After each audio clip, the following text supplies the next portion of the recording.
quiero cantar, cantar, cantar, cantar, cantar. Y nosotros somos parte de ese propósito y hemos aprendido que la Biblia también enseña que hay 4 razones básicas generales por las cuales nosotros existimos. Porque el propósito número 1 o la razón número 1 por la cual nosotros existimos, fuimos creados, es para la gloria de Dios, para la alabanza de la gloria de Dios. La Biblia dice en Efesios 1:12 que fuimos creados para la alabanza de su gloria. Eso significa que nosotros existimos para conocer a Dios, amarle y servirle para siempre. El propósito número 2 por el cual nosotros estamos aquí es para ser transformados a la imagen de Jesucristo. Pues la Biblia dice en Romanos 8:28 y 29 que a los que aman a Dios todas las cosas les ayudan a bien. Y el versículo 29 dice, y a los que antes conoció también predestinó para que fueran transformados conforme a la imagen de su Hijo. El propósito número 3 es para que nosotros pongamos nuestro talento, habilidades, dones, recursos y tiempo para extender su obra. Pues la Biblia dice en Colosenses capítulo 3 versículo 23 que todo lo que hagáis, hacedlo de corazón, no como para los hombres, sino como para Dios. Todo lo que hagáis. Y el propósito número 4 es hablarle a los otros de Jesús. Por eso Jesús dijo en la gran comisión cuando ya se iba en Mateo 28, versículo 19, y por todo el mundo y haced discípulos, predicad a todas las naciones, haced discípulos y bautizándolos en el nombre del Padre, del Hijo y del Espíritu Santo. Si tú te das cuenta, esos 4 propósitos que son los generales por los cuales nosotros existimos, todos están relacionados a extender el reino de Dios aquí abajo en la tierra. Pero, pastor, me acaba de decir que nosotros existimos para la gloria de Dios. ¿Qué significa la gloria de Dios? La gloria de Dios trae su presencia, significa su presencia, su persona, con todo lo que Él es, porque también su presencia trae su gloria. Y nosotros existimos para la alabanza de la gloria de Dios. Entonces, nosotros fuimos creados porque nosotros le damos gloria a Dios en la medida que lo adoramos.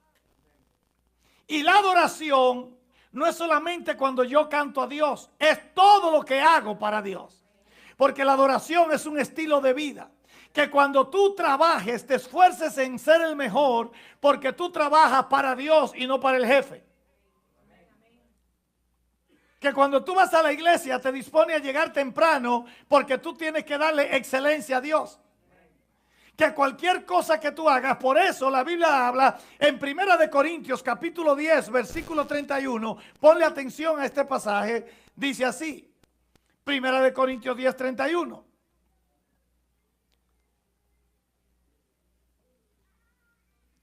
Si pues coméis o bebéis, ponle atención, o haced cualquier otra cosa, hacedlo todo para la gloria de Dios. Por eso, el hombre y la mujer de Dios, todo lo que hace, tiene que tratar de hacerlo con excelencia, porque lo hace para Dios. ¿Y qué es adorar, pastor? Bueno, es un estilo de vida y Dios merece ser adorado porque la adoración no es más que la honra, el respeto y la reverencia que nosotros debemos dar a Dios en función de lo que Él es. Y para ser un adorador, yo tengo que conocerlo, porque Dios es una persona. Y tengo que tener una relación personal, íntima con Él, para yo saber cómo es que Él demanda que lo adore. Porque de la misma manera que yo no puedo amar bien a quien mal conozco, yo no puedo adorar a Dios correctamente si no conozco cómo Él dice o demanda que lo adoren. En otras palabras, yo necesito conocerlo personalmente para poder adorarlo correctamente. Necesito tener un conocimiento correcto de Dios en base a lo que Él ha revelado. Así que esa adoración es un estilo de vida, es en todo lo que haga, es en todo tiempo y en todo momento. Y cuando yo vivo de esa manera, es que estoy poniendo a Dios, que es el primer mandamiento, de primero en mi vida. Y cuando yo estoy viviendo de esa manera, ese es nuestro estado ideal de existir, porque esa es nuestra verdadera vocación, porque la intención de Dios con nosotros es habitar en una relación de amor en su presencia, que es desconocida por mucha gente, pero por medio de Jesús y su llamado a nosotros, nosotros podemos conocerlos. Y es que en la medida que yo lo adoro y vivo una vida de adoración, Él comienza a revelarse a nuestra vida y comenzamos a conocerlo en las diferentes maneras y formas en que Él se manifiesta con nosotros. La mayor necesidad del hombre es conocer a Dios. De manera que conocerlo debe ser nuestro mayor anhelo y debemos poner un énfasis en buscar, en tratar de conocerlo. Y eso te digo porque Jesús hace una declaración en Juan 17, versículo 3, muy determinante.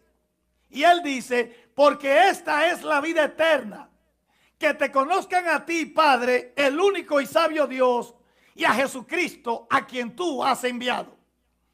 O sea, es importante que nosotros recordemos que sin Dios no hay vida, que sin Dios no hay creación, que sin Dios no hay vida eterna, que el cielo sin Dios no es el cielo, porque lo que hace del cielo un lugar especial no es el cielo precisamente, sino su persona que habita y ha decidido tener su trono en ese lugar. Así que la felicidad mayor que existe, lo que es realmente tener un verdadero gozo y lo que es tener un deleite incomparable, es vivir adorando y descubriendo a ese Dios que cada día se quiere manifestar para que nosotros conozcamos más de Él. Y digo esto en gerundio de que debemos vivir descubriendo y adorando a Dios, porque a Dios es una fuente inagotable y nunca terminamos de conocerlo, porque Dios es inmedible, es inmensurable. Así que nosotros estamos destinados, en nuestra primera intención en nuestra vida es de conocer a Dios y mantener una relación con Él para que nos vaya bien, porque los beneficiados somos nosotros y no Él. Y eso debemos de buscarlo, como dice Jeremías capítulo 29, versículo 13, que debemos de buscarlo y lo vamos a encontrar cuando lo busquemos de todo corazón. De la misma forma que nosotros sabemos que los ríos buscan el mar para desembocar a ellos, de la misma forma que un pájaro enjaulado busca la libertad para vivir, de la misma forma que los niños buscan a sus padres, o como la amada de Cantar de los Cantares fue capaz de ir por toda la ciudad, se trasnochó hasta que encontró a su amado, ella no se fue a acostar, dice Cantar, capítulo 3, versículo 1 al 4. De esa misma forma, los hombres debemos de buscar a Dios insistentemente, constantemente, porque aunque la gente no sabe expresarlo, todo el mundo tiene un vacío existencial. Y ese vacío no se puede llenar con nada, porque es un vacío del tamaño de Jesucristo, porque solo Jesús lo puede llenar. Que solo cuando el hombre se encuentra con su Creador y restaura su amistad y su relación con Él, es que el hombre puede encontrar gozo y reposo. Porque el reposo no es quedarte acostado en una cama. El reposo se llama estar en la presencia de Dios Y Dios lo ha simbolizado a través de Jesucristo, su Hijo. Así que el hombre fue creado para vivir cerca de Dios, para caminar con Él todos los días. Te digo eso porque quiero que mantengas la idea en todo el mensaje de hoy, porque es la base para lo que voy a seguir diciendo la semana que viene. Que fuiste creado para conocer a Dios y vivir cerca de Dios. Cuando me aparto de Dios, comienzan los problemas. Recuerda, abre la Biblia en Génesis capítulo 2. El versículo 1 dice que entonces fueron terminados los cielos y la tierra, la creación. Y en el capítulo 2, versículo 7, dice, entonces Jehová Dios formó al hombre del polvo de la tierra, sopló, ¿qué cosa? Aliento de vida en su nariz, y el hombre fue un ser viviente. Ponle atención al versículo 8. Entonces, después que Dios creó al hombre y le dio vida, Jehová Dios lo puso en el huerto del Edén al oriente. Puso un huerto en el Edén al oriente, dice, y allí puso al hombre que había formado. Dios entonces, antes de crear al hombre, crea el universo y la tierra. Y Dios había creado un jardín, un lugar especial llamado el Edén. Y en ese lugar especial, Dios crea un huerto especial y ahí pone al hombre que Él había formado. Ese pasaje vuelve y se repite en el capítulo 2, versículo 15. De ahí mismo de Génesis, dice, tomó pues Jehová Dios al hombre y lo puso ¿dónde? En el huerto para que lo labrase. Y yo quiero que tú veas entonces que existe la creación. Dios pone un Edén, que es un lugar donde no hay necesidad, porque la presencia de Dios está full. Y en ese lugar que se llama Edén, que es un lugar especial de la tierra, Él pone un huerto. Ahí entonces pone al hombre para que el hombre lo guardase y lo labrase, lo trabajara. Pero date cuenta que ese lugar está en el Edén, en el lugar donde Dios tiene su trono.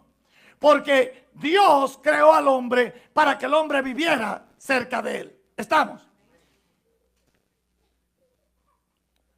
Cuando Dios creó los ángeles en el cielo, que no existía universo, creó uno mayor llamado Luzbel. Y él, allá arriba en el cielo, había una parte especial llamado Edén, donde Dios tenía su trono también. Y cuando hizo su creación, le permitió a Luzbel que estuviera ahí cerca de su trono. Habla la Biblia en Ezequiel, capítulo 28.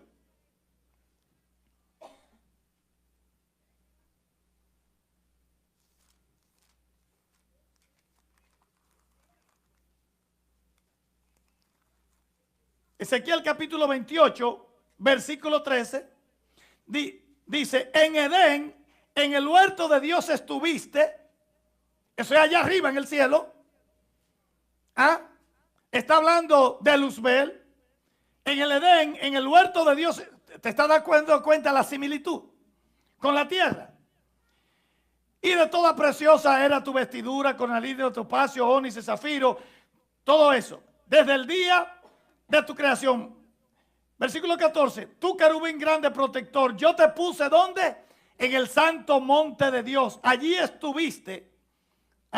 Perfecto era en todos tus caminos. Usted está acá. Pero dice el versículo 16, a causa de la multitud de tus contrataciones, fuiste lleno de iniquidad y pecaste, por lo cual yo te eché del monte de Dios y te arrojé entre las piedras del fuego, oh querubín. Y cuando entonces Luzbel es sacado de la presencia de Dios, del huerto, del Edén allá arriba, Satanás, Luzbel deja de ser Luzbel y se convierte en Satanás. Queriendo yo decirte que cuando la criatura se separa de Dios, le comienzan los problemas. Adán y Eva están en el Edén aquí abajo en la tierra, en otro huerto para que lo labrara. Pone el hombre ahí Pero entonces, capítulo 3 dice que el hombre pecó. Y cuando el hombre peca, Dios tiene que hacer algo, aunque lo perdone. Y dice Génesis capítulo 3, versículos 23 y 24, que entonces Dios lo echó, Adán y Eva, del huerto del Edén, de su presencia. ¿Está conmigo? Y lo sacó Jehová del huerto del Edén, versículo 23, para que labrase la tierra de que fue tomada. Y el versículo 24 dice entonces: echó pues fuera al hombre y lo puso al oriente del huerto. Lo sacó de su presencia. En ese versículo 24 termina el capítulo 3 de Génesis y comienza el capítulo 4. Y ahora ya comienzan los problemas del hombre, porque entonces Caín mata a Abel. Uno muere físicamente, el otro muere espiritualmente, y esa familia disfuncional se desintegra, por así decirlo. ¿Por qué? Porque el hombre fue creado para vivir cerca de Dios. Dios dio leyes buscando restaurar al hombre, y esas leyes el hombre no pudo cumplirlas.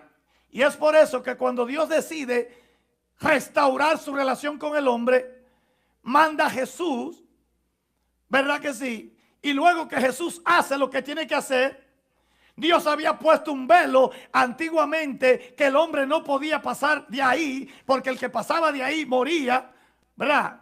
¿Saben de lo que estoy hablando?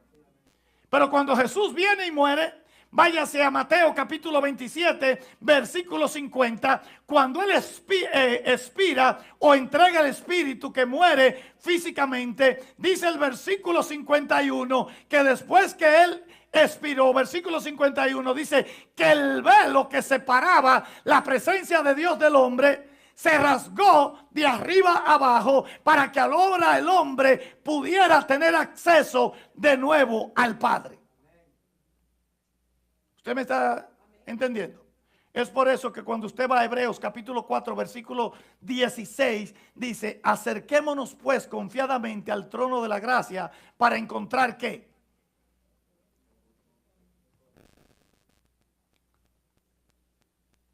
Para el oportuno socorro. Entonces,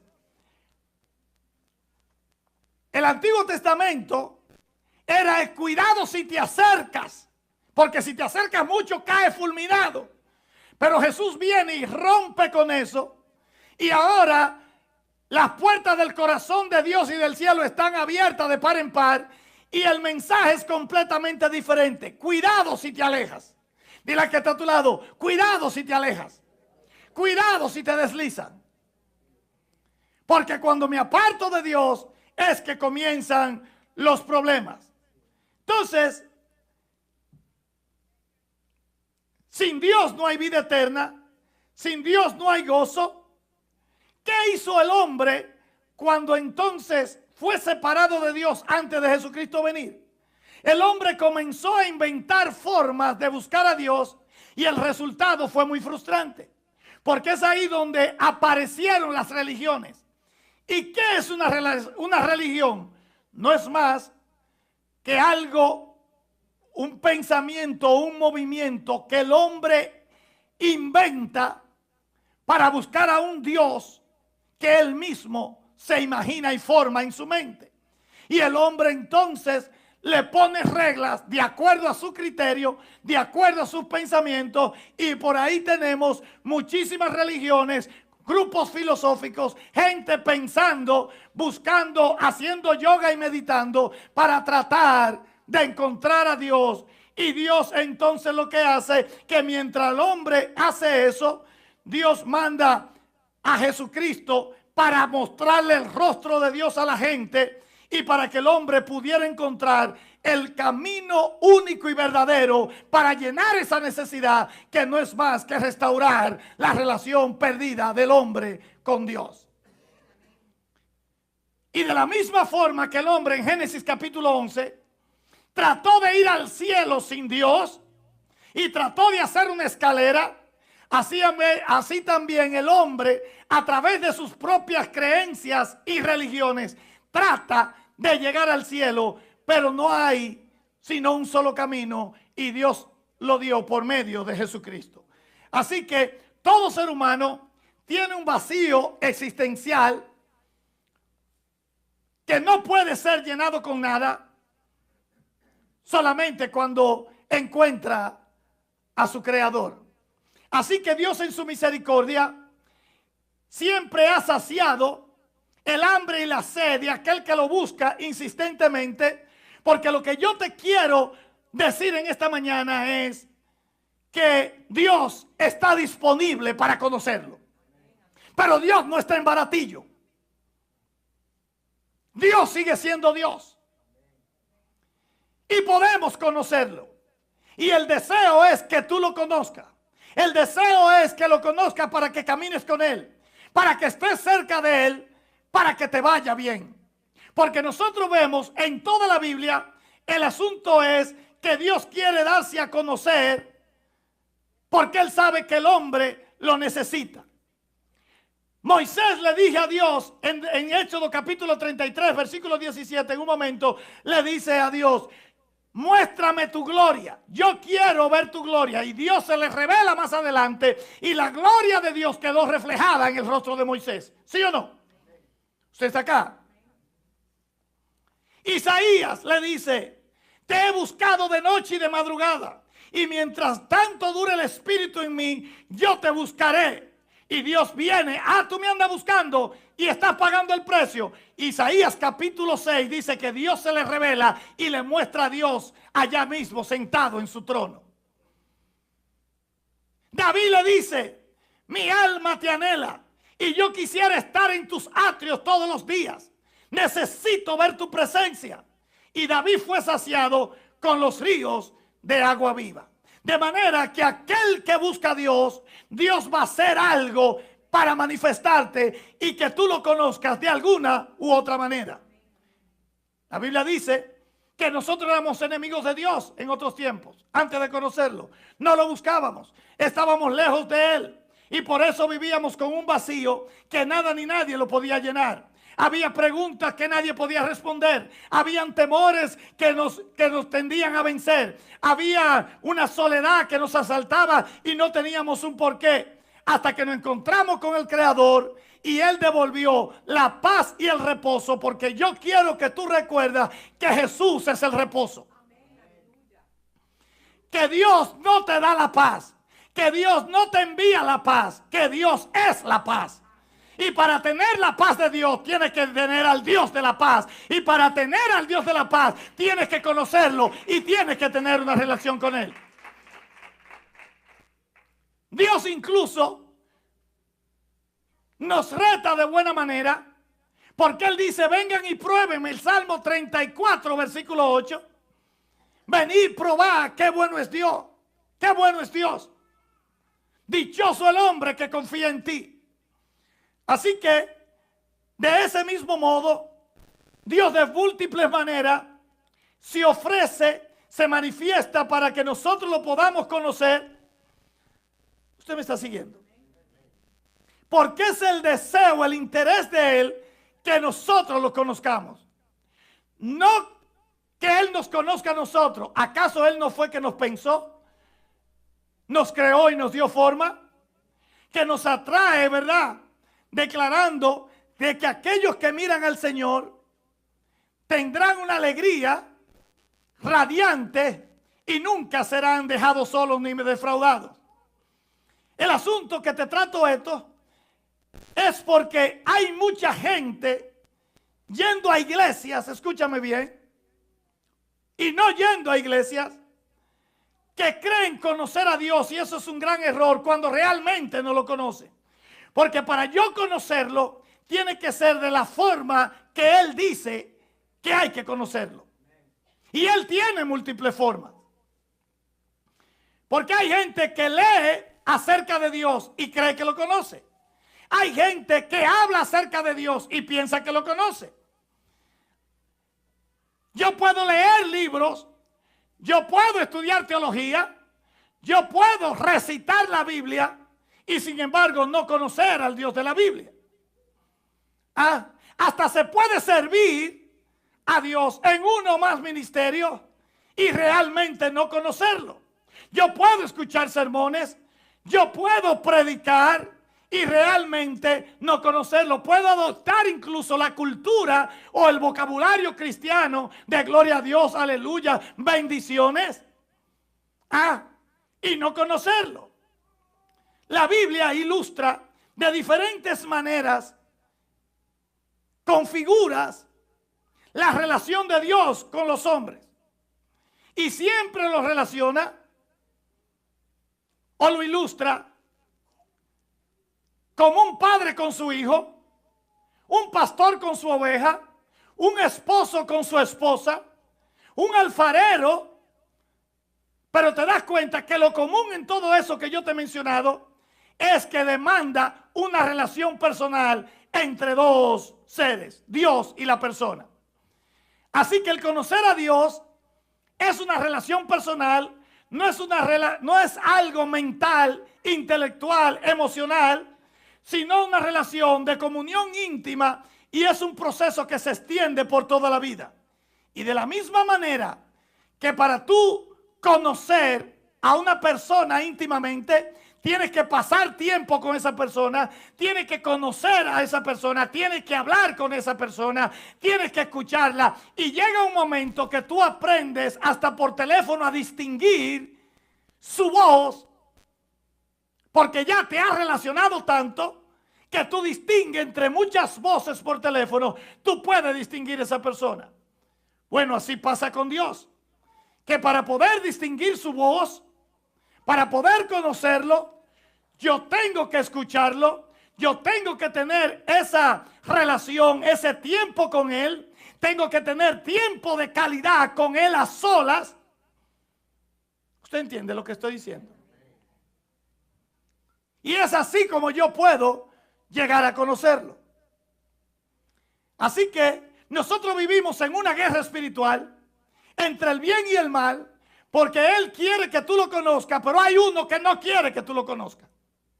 Y hay una guerra espiritual, y es necesario que nosotros sabemos que el premio de esa guerra es tu alma, y que nosotros tenemos que estar involucrados en esa guerra para nosotros poder determinar las victorias que Dios hace en el mundo por nosotros y a través de nosotros. Y en esa guerra, que yo llegue a tener una identificación, que nos gocemos cuando Dios es honrado y nos duela cuando Dios es ignorado o menospreciado. Así que conocer a Dios es cuestión de una gracia, porque es Él el que toma la iniciativa para que nosotros lo conozcamos. Si tú y yo hoy en día estamos aquí, es porque Dios hizo más de una cosa hasta que te llegó a un momento que tú tuviste que decir: te necesito. Y entonces Dios te das cuenta que Él te llevó a ese callejón sin salida para que tú lo pudieras identificar, porque hace tiempo que Él venía tratando de que tú lo entendieras. Por ejemplo, y me puse a pensar en Adán. Dios hace la creación con el poder de su palabra, nace el universo, todas las plantas y el resto de la creación, y crea a Adán del polvo de la tierra. Dios le da vida a Adán, porque dice que sopló aliento y Adán abre sus ojos. ¿Quién le dijo a Adán quién era él? Dios. Porque tú te imaginas, si Adán abre los ojos sin Dios, ¿se vuelve a morir? Pienso yo. Porque ¿quién soy yo? ¿Qué hago aquí? ¿De dónde vengo? Todo eso se lo tuvo Dios que haber explicado y dicho. Además, la Biblia dice en Romanos capítulo 2 que Dios ha puesto eternidad y conciencia de Dios en el corazón de los hombres. ¿Me está siguiendo? La Biblia dice en Génesis 5:22 que Enoc caminó con Dios. Para Enoc caminar con Dios, tenía que tener una relación con Dios. Y para tener una relación con Dios tenía que conocerlo. ¿Quién le explicó a Enoc quién era Dios? Dios mismo. ¿Usted está acá? Moisés andaba buscando unas ovejas y Dios se le manifiesta desde una zarza ardiendo. Cuando Moisés va a morir, Dios le habla a Josué y a Moisés y le dice, prepara, Josué, porque tú vas a ser el que lo va a suceder, y como estuve con Moisés, seré contigo. Los discípulos, estudiamos en estos días los discípulos, los 4 primeros discípulos, a todos Él se les reveló. Abre la Biblia en Marcos capítulo 1, desde el versículo 14.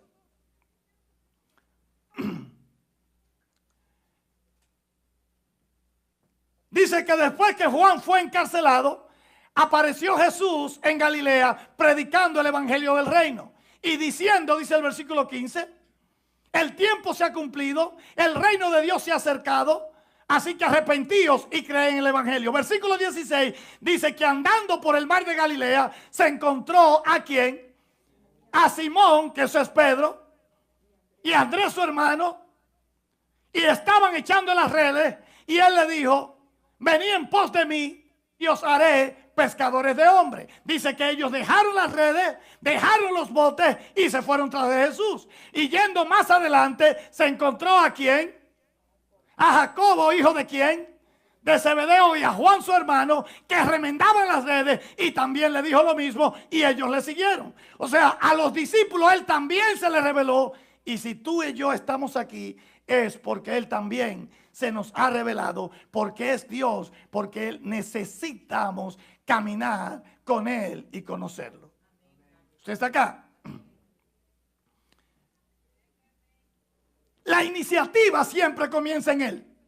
¿Te acuerdas de ese pasaje que hemos estudiado en algún momento de Romanos 1:19? Dios tratando de que el hombre lo conozca. Dice Romanos 1:19, porque lo que de Dios se conoce, les he manifiesto porque Dios se lo manifestó. Déjame traducirte eso. Lo que conocemos de Dios, lo conocemos porque Dios se dio a conocer. Eso es lo que significa. Porque, versículo 20, porque lo invisible de Él, su eterno poder y deidad, se hacen claramente visibles a través de ¿qué? De la creación del mundo. ¿Y qué más? Siendo entendidos por medio de las cosas hechas, de manera. Entonces Dios siempre tomando la iniciativa. Ahora, te voy a poner a pensar y no te la voy a contestar hoy porque me tendría que desviar. Si Dios nos hizo a su imagen y semejanza, ¿en qué nos parecemos nosotros a Dios? Porque ahí ese versículo 19 dice que Él es invisible. Dios es invisible y yo visible. Él está en el cielo y yo en la tierra. Él es todopoderoso y yo soy débil. Él es santo y yo soy pecador. Él es el creador y yo la criatura. ¿En qué nos parecemos a Dios? Cierro el paréntesis y sígueme en los próximos domingos que te voy a contestar. Así que Dios toma la iniciativa. Y si Él está mandando esta enseñanza hoy, es precisamente para que nosotros reflexionemos si nosotros conocemos a Dios realmente o en qué estamos parados. Porque Él fue que nos buscó primero. La Biblia dice que no hay uno que busque a Dios. Jesús le dijo, porque no me eligieron vosotros a mí, sino que yo los elegí primero a ustedes. Dios le dijo a Moisés en Éxodo 33, tú has hallado gracia en mis ojos y te he conocido por tu nombre. Lo importante, entonces, no es que Dios me conozca a mí, es que nosotros lo conozcamos a Él. Porque Él ya nos conoce. Estamos enculpidos, dice la Biblia, en la palma de su mano. ¿Sí o no? Estamos presentes en sus pensamientos. Su mirada no se aparta de nosotros. Siempre su ojo está fijo en nuestra realidad y nuestro problema. Y nos entiende como un padre que nos ama. Así es que eso es importante saberlo. Porque cuando comprendemos todo esto y sabemos el propósito por el cual yo existo, es más fácil servirle a Dios. Las piezas del rompecabezas de tu vida comienzan a caer en su sitio. Y los problemas comienzan a resolverse uno detrás de otro. Porque el hombre se vive ufanando de muchísimas cosas. Y él dice, de lo único que tú te tienes que ufanar es de conocerme y entenderme. Jeremías capítulo 9, versículo 23. No se alaba el sabio en su sabiduría, ni el valiente se alaba en su valentía, ni el rico se alaba en su riqueza. ¿Ah? Hello. Alábese en esto el que debiera de alabarse, en conocerme y entenderme. Así que, entonces el deseo de Dios es que todo el mundo lo conozca. Así que entonces el mundo tiene tres tipos de personas. Las personas que no conocen a Dios y ni le importa y andan con un vacío por ahí. Las personas que tuvieron una experiencia con Dios en algún momento, lo siguieron por meses y hasta por años, crecieron hasta un punto y ahí llegaron como una meseta, se recostaron, se le pasó el tren. Y aquellas personas que tuvieron una experiencia con Dios en algún momento y cada día, cada actividad, cada decisión es un peldaño más que sube porque tratan de mantener esa relación con Dios a través de su búsqueda. Entonces, si nosotros entendemos que eso es así, lo enseña la Biblia, hay una clara diferencia entre las personas que conocen a Dios realmente y las personas que conocen acerca de Dios. Porque es muy fácil confundirse. Y lo que yo quisiera para mi vida es que al final de mi vida el Señor me diga, tú predicaste durante tanto tiempo, pero apártate de mí porque yo no te conozco, porque tú tampoco me conociste. Y así hay mucha gente. ¿Y quiere que te lo demuestre? Por ejemplo, abre la Biblia en Job capítulo 1, versículo 1. Estoy haciendo la diferencia entre las personas que realmente conocen a Dios y aquellos que conocen acerca de Dios. Job capítulo 1, versículo 1. Dice así, hubo en tierra de Uz un varón llamado Job, y este hombre era perfecto, recto, temeroso de Dios y apartado del mal. Cualquiera diría, pues este conoce a Dios. Este es íntimo de Dios. No. Y yo te voy a probar que él no lo conocía. Luego de eso comienzan una serie de problemas y situaciones difíciles creadas por el mismo Dios. Y comienza una conversación entre Job y Dios, Dios y Job. Aparecen tres amigos, Bildad Suita, Sofar Naamatita y el otro. Y comienzan a acusar a Dios. Y se enoja con Dios, se deprime en la vida Job. Pero llega un momento que después que pasa todo eso, oye la declaración que Job hace de sí mismo con relación a Dios. Capítulo 42 de Job en el versículo 5.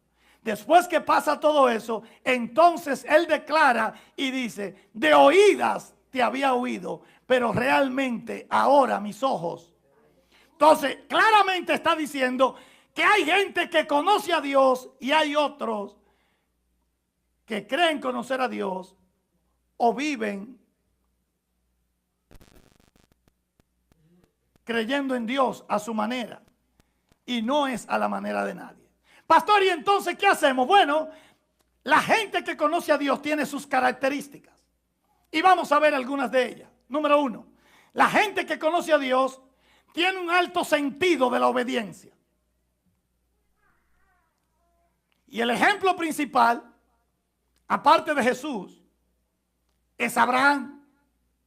Porque en Génesis capítulo 12, versículo 1, Dios le dice a Abraham, sal de tu tierra y de tu parentela al lugar donde yo te mostraré. Abraham, si tú lees la Biblia, en Génesis 12, 1, 2, 3, 4 y 5, te das cuenta que Abraham no le pregunta a Dios, ¿y por qué? Yo tengo 75 años aquí está mi familia, aquí está mi trabajo, aquí está mi casa. ¿Y para dónde voy a ir? ¿Y en qué voy a ir? ¿En avión? ¿Cómo voy a ir? ¿Quién va? ¿Cómo voy a comer? Porque de la Mesopotamia donde él vivía, que es Irak hoy en día, Palestina, hay 500 millas. Pero tú no ves a Abraham en ningún momento, ni cuestionando a Dios, ni peleando con él. Dios le hace una promesa y después que él sale, que obedece, sin saber para dónde iba. ¿Sabe cuál era el GPS de Abraham? La palabra de Dios. ¿Sabe cuál era el mapa de Abraham? El dedo de Dios. Entonces, comienza una relación con él, lo obedece, Dios lo va guiando, y después que él lo obedece en la primera vez, el versículo 7 de Génesis 12 dice que le volvió a aparecer Jehová a Abraham. Dice así: y apareció Jehová a Abraham y le dijo: a tu descendencia daré esta tierra. Y edificó allí un altar a Jehová, quien le había aparecido. Nota que la palabra aparecido no fue que le habló nada más. Algo vio él. Se le apareció Dios en la forma de Jesús aparecer en el Antiguo Testamento, que es el ángel de Jehová.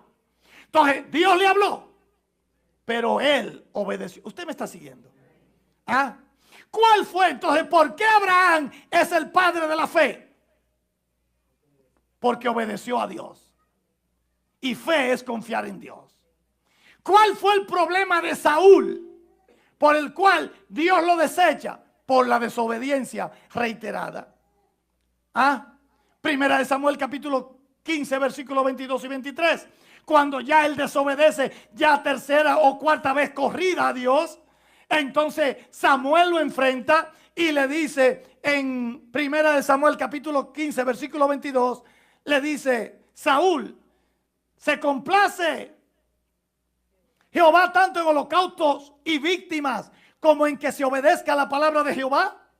Ciertamente el obedecer es mejor que los sacrificios, el prestar atención, aleluya, es mejor que la grosura de los carneros. Versículo 23. Porque como pecado de adivinación es la rebelión, y como ídolos e idolatría la obstinación, por cuanto tú desechaste, desobedeciste. Ahí está el asunto de la obediencia, porque el pueblo que conoce a Dios tiene un alto sentido de la obediencia. Esos versículos me dicen directamente que Dios se deleita en la obediencia, pero me dice indirectamente que de nada me sirve venir los domingos a hacer cualquier cosa aquí y después yo vivir de lunes a sábado como yo quiera mi vida. Porque entonces eso es una religión y realmente no conozco a Dios. Porque la gente que conoce a Dios tiene un alto sentido de obediencia. Característica número 2. La gente que conoce a Dios desarrolla un deseo de ser como Él. Génesis 1:26 dice que fuimos creados a imagen y semejanza de, ¿sí o no? Pero entonces el pecado deformó eso, pero la Biblia dice, esa imagen la deformó, pero la Biblia dice en Efesios 4:24 que esa imagen se reformó según Dios en Cristo Jesús, porque dice la justicia y la verdad, y Jesús es el justo y también es la verdad. Dice Efesios 4:20, y vestido del nuevo hombre, creado según ¿quién? Entonces hay imagen de Dios según en la justicia, la santidad y la verdad. Y esas tres cosas se refieren a Jesús. Así que, además lo vemos con los hijos. Lo más natural cuando un hijo crece, nace y va creciendo, es que se parezca a su papá o a su mamá, ¿sí o no? Incluso hay niños que le dicen, cuando van creciendo, porque ven que los papás o la mamá no son como deberían ser, yo no quiero parecerme a mi papá y a mi mamá, y después cuando crece son igualitos a ellos. ¿Sí o no? Porque esa es la respuesta natural de aquel que pasa tiempo con alguien. Hay cosas que no vienen con los rasgos genéticos. Hay cosas que se aprenden en el trato, el acento de su idioma, costumbres, gestos, manera de hablar. ¿Sí o no? Bueno, así mismo pasa con Dios. Cuando yo aumento mi relación con Dios, cuando yo aumento el tiempo que paso con Él, yo voy a escuchar más fácil su voz y voy a ser más influenciado de su cultura, porque en la medida que yo descubro que Él es santo, entonces yo quiero ser santo. En la medida que yo entiendo que Él es bueno, yo quiero recibir su bonanza. Y en la medida que yo descubro que Él es todopoderoso, yo quiero descansar en su confianza. Por eso, cuando yo lo conozco y viene el huracán o viene el ciclón, yo no ando corriendo de aquí para allá, sino que yo corro al centro de la mano de Dios, que es donde yo estoy más seguro. Entonces acá, Moisés reflejó la gloria de Dios. Porque pasó 40 días con sus noches solamente hablando con Él. Pasa tiempo con Dios. Pasa 2 días con Dios. apaga el teléfono de la computadora y ciérrate en un lugar y busca a Dios para que tú veas cómo tú vas a salir de ese lugar. Pastor, pero ¿y nosotros? La Biblia dice que nosotros tenemos el sello de Dios en nuestras frentes. Pero de la misma forma que yo puedo parecerme a Dios, yo puedo parecerme al mundo. Porque si yo solamente paso tiempo con el mundo, voy a adoptar su vocabulario, su cultura, su moda, su manera de divertirse, la manera de vestirse, su música, sus reacciones y su entretenimiento. En mi país hay un refrán que dice que al que anda con cojo al año, bueno, pues yo digo que el que anda con Dios al año, Dios sea. Porque la gente que conoce a Dios termina deseando y pareciéndose a Él. 3. La gente que conoce a Dios es firme en su fe y no es pasiva. A veces lo que le hace falta a la gente es dejar la pasividad. Pero para dejar la pasividad, para buscar a Dios y encontrarlo, hay que dejar la comodidad y las actividades rutinarias. La Biblia registra muchos hombres y muchos nombres que conocieron a Dios cabalmente. Pero uno de los especiales que yo encuentro es Daniel. Daniel conocía la fidelidad de Dios, conocía la soberanía, la protección, la provisión de Él. Daniel era un hombre con un espíritu mayor, superior. Incluso no tenía temor de lo que los hombres le pudieran hacer. ¿Tú te acuerdas cuando Nabucodonosor dio aquel edicto que firmó? Que cualquiera, y era una trampa que le estaban poniendo a Daniel, porque él no adoraba a ningún otro Dios en Babilonia, sino solamente a Jehová, su Dios. Y vienen y convencen a Nabucodonosor, mira, tira un edicto porque aquel no se dobla ni le ora a nuestros dioses. Y él firma un edicto. Habla la Biblia en Daniel capítulo 9, capítulo 6, en el versículo 9, dice que cuando el edicto había sido firmado, de que prohibía la adoración a cualquier otro Dios, el versículo 10 dice de Daniel, que Daniel cuando supo que el edicto había sido firmado, oye, una sentencia para él, entró en su casa y abiertas las puertas hacia el oriente, hacia Jerusalén, se arrodillaba 3 veces al día y oraba y daba gracias delante de su Dios como solía hacerlo antes. Subraya la palabra como solía hacerlo antes.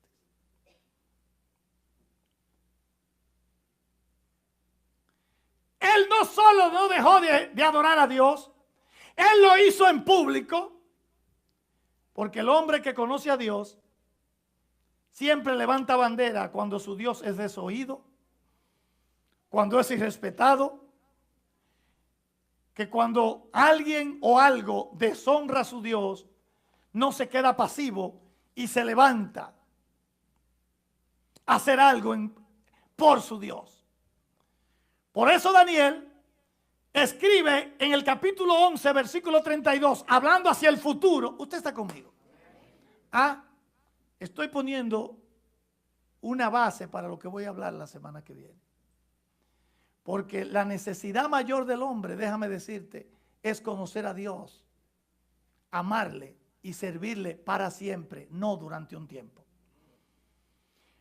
En un momento que los judíos van a ser engañados por el anticristo, que muchos van a firmar y se van a dejar sellar y van a estar de acuerdo con ese personaje sin saberlo. Otros lo harán por conveniencia de comida y prebendas. Daniel escribe y dice, porque el pueblo que conoce a su Dios en ese tiempo se levantará y actuará. ¿Por qué? Porque el pueblo que conoce a Dios, el hombre que conoce a Dios, no se queda pasivo, es firme en su fe, no importa el problema. Así que, cuanto mayor es mi conocimiento de Dios, de seguro tiene que haber un mayor tiempo de oración con Él. ¿Usted me oyó? Porque conocerlo depende de hablar, de una relación. Y Él no necesita conocerme a mí, soy yo que necesito conocerlo a Él, soy yo que necesito pasar tiempo con Él para yo poder identificar las formas que Él se manifiesta en mi vida y para yo reconocer su voz en medio de mi propia voz y de las voces que me hablan en el mundo. Entonces, mayor conocimiento de Dios incluye mayor pasión por hablar con Él. Nosotros estamos envueltos en la mayor empresa que hay en el universo, que es el reino de los cielos, que es estar en su presencia. Y quien conoce a Dios no se queda en pequeñeces. Tú sabes las veces que yo he oído que fulano se puso bravo con el otro porque no lo saludó, que aquel no volvió a la iglesia porque no le invitaron al cumpleaños de sutano, que a mí no me llamaron. Come on, pueblo. La mente de Dios es superior a eso. Yo siempre te he dicho que hay 3 tipos de mente. Una mente pequeña que habla de personas. Una mente mediana que habla de eventos. Ahí tú supiste, la mente mediana. Ahí viene Premio Lo Nuestro y ahí va a actuar fulanito, Ricky Martin, que yo quien, el Big Kang, el Jin Yang, yo no sé, el otro, el de la gasolina. Todo eso. Y nada más saben de eso. ¿Ah? Es una mente mediana. Y existen las mentes grandes, porque las mentes grandes no hablan de problemas, sino de soluciones.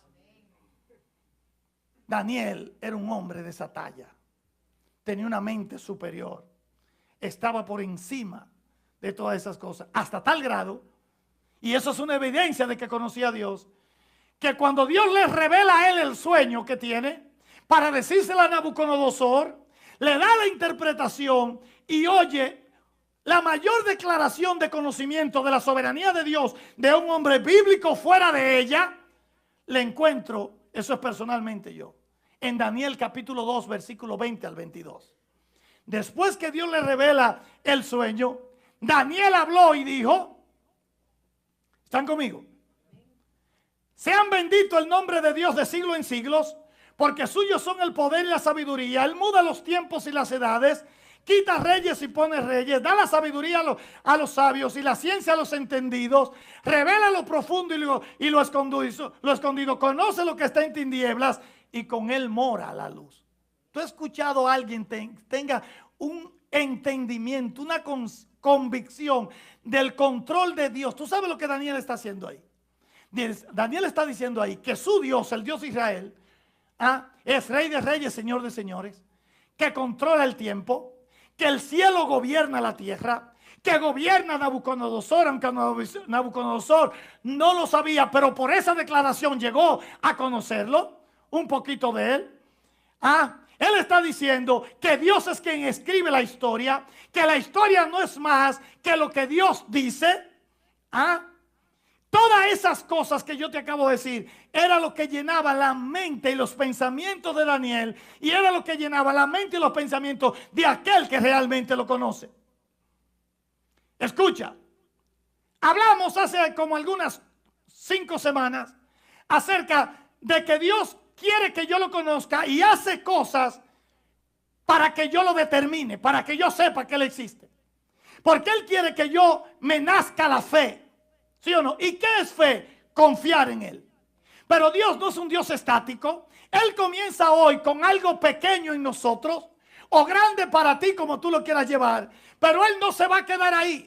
Él va a hacer cosas para mostrar una mayor dimensión de su poder y su dominio para que tú aumentes su confianza, que es aumentar tu fe. Y después que estás aquí, Él permite que pasen circunstancias que tú no puedas resolver por sí solo, que nosotros le llamamos prueba, y Él lo permite para que tú no puedas de ninguna manera, para Él manifestarse con su poder y su sabiduría, y tú entiendas, wow, pero hasta esto Él es capaz de hacerlo. Entonces tu fe aumenta. Entonces, porque la fe es por niveles, como dice la Biblia. La fe nace, la fe crece y se desarrolla, pero se desarrolla es al lado de Él. Fuera de Él nunca te va a nacer ni te va a crecer fe en Dios. Tiene que ser al lado de Él. Entonces, por eso yo determino que la fe tiene un propósito doble.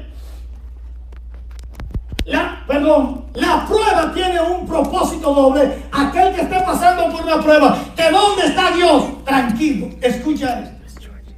La prueba es permitida por Dios. Las adversidades son permitidas por Dios.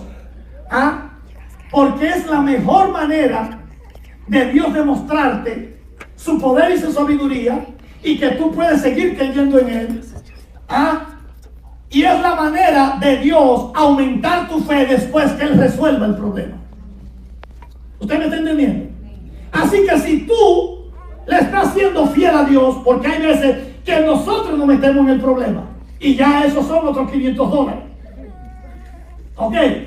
Pero si es Dios que te mete en la prueba, en el problema, usted tranquilo, espere y adore. Porque Dios lo que quiere es hacer algo poderoso en tu vida para que tu fe crezca.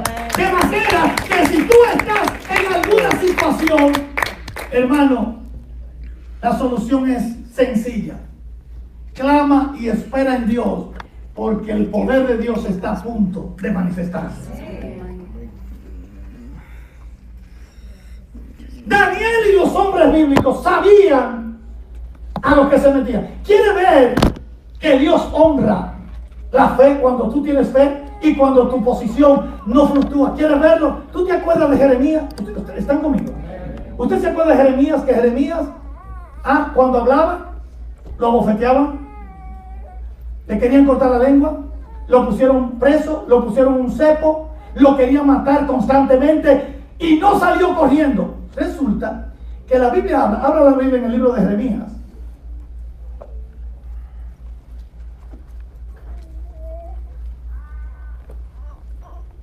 Jeremías capítulo 26, tú sabes, Babilonia invade, se lleva a Daniel, se había llevado ya a Daniel, a sus 3 amigos, se había llevado a Ezequiel para Babilonia, pero Jeremías permanecía en Jerusalén, que era donde estaba el meollo del problema.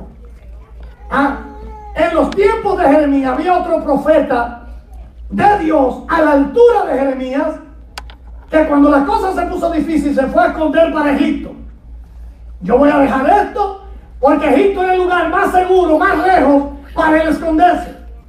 Pero Jeremías se quedó en Jerusalén, pero confiando en Dios. Aquel confió en lo lejano y la distancia del peligro.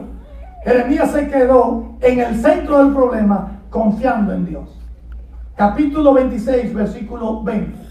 Dice así: hubo un hombre también que profetizaba en nombre de Jehová, Urías, hijo de Semaías de Kiriat-Jearim, el cual profetizó contra esta ciudad y contra esta tierra conforme a todas las palabras de Jeremías.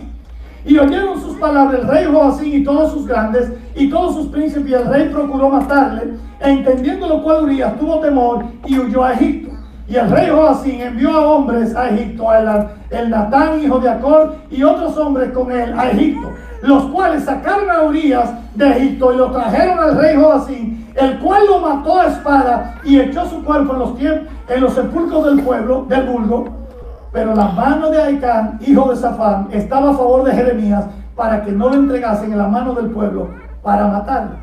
Aquel se fue lejos buscando la protección de Dios, y este se quedó en medio del problema. Aquel fue muerto y Jeremías fue salvado. Porque el lugar más seguro es cuando tú decides obedecer y estarte quieto en Dios.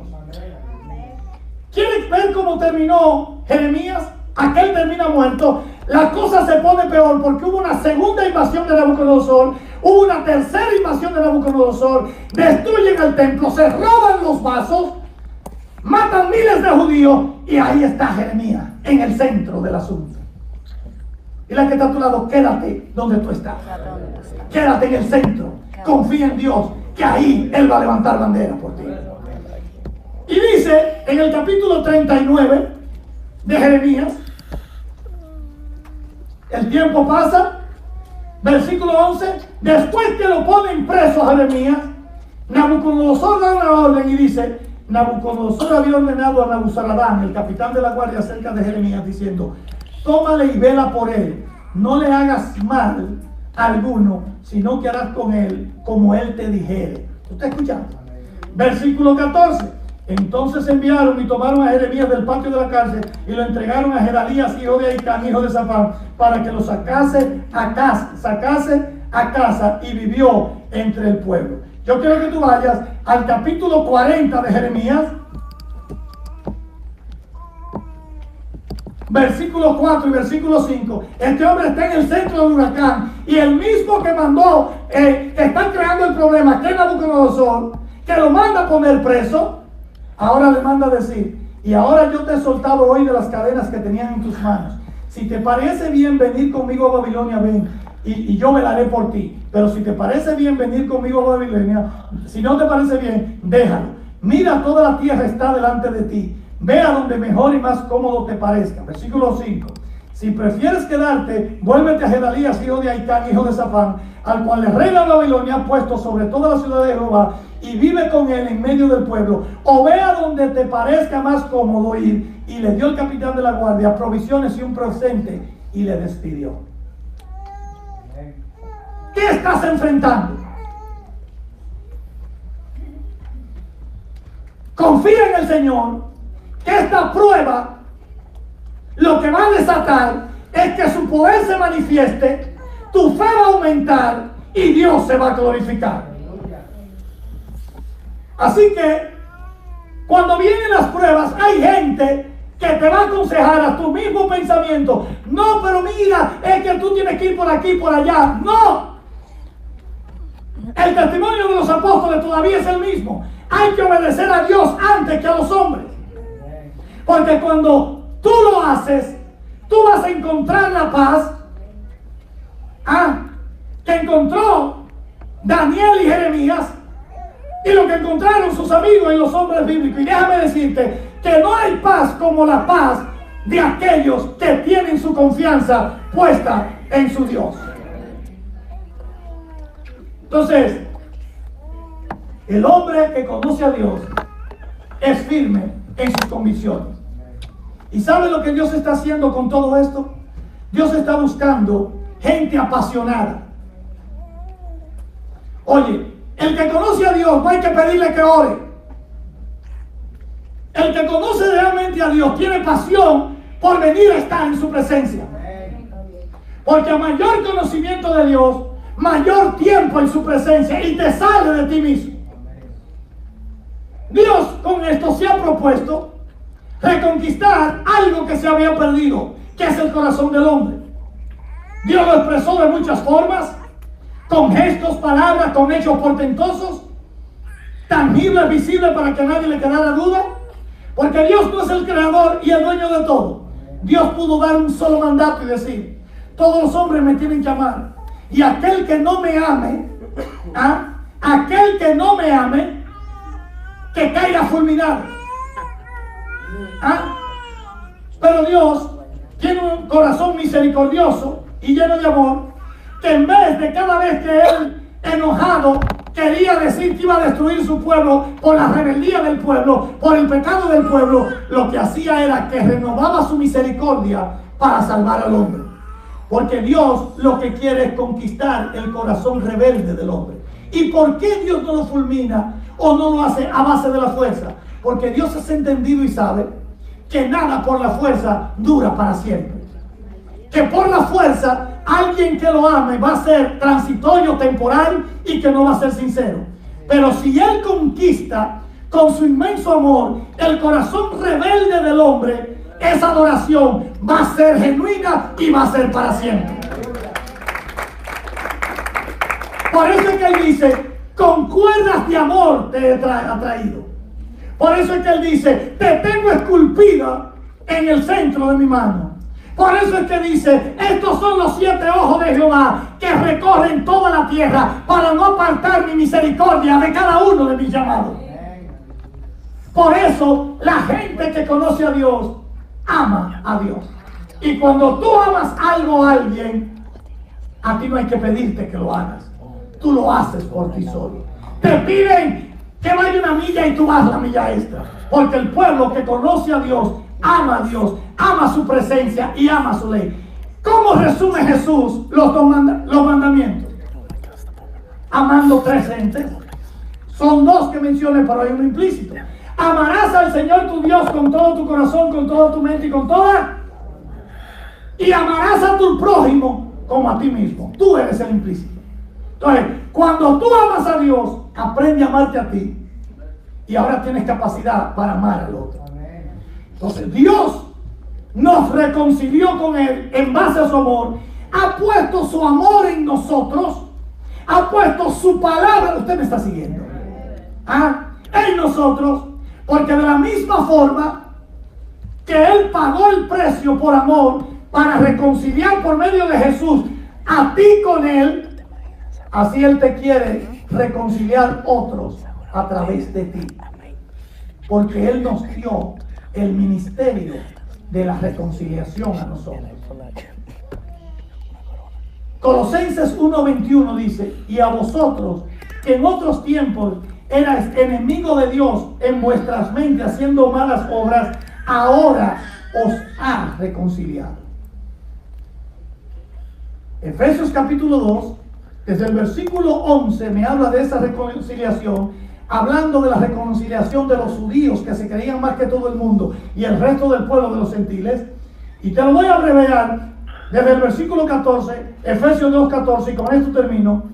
Porque Él, hablando de Jesús, es nuestra paz, que de ambos pueblos hizo uno, o sea, los judíos que se creían la última Coca-Cola y los gentiles, que era todo el que no era judío, derribando la pared intermedia de separación, aboliendo en su carne las enemistades, la ley de los mandamientos expresados en ordenanza, para crear en sí mismos de los dos un solo y nuevo hombre, haciendo la paz, y mediante la cruz, aquí viene, reconciliar con Dios a ambos en un solo cuerpo, matando en ella las enemistades. Dios te amó para que tú se amaras.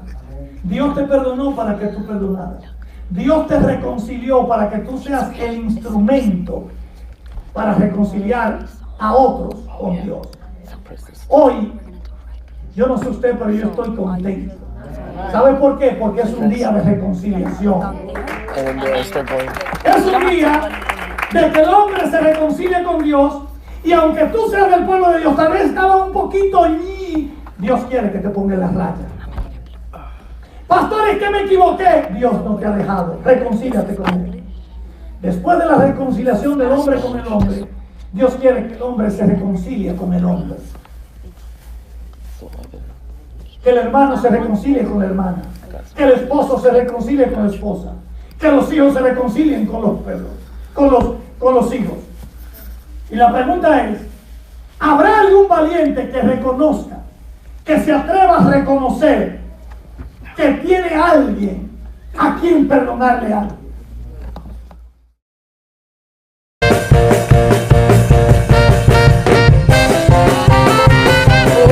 Cuando siento lo mucho que hizo por mí, cuando el día que me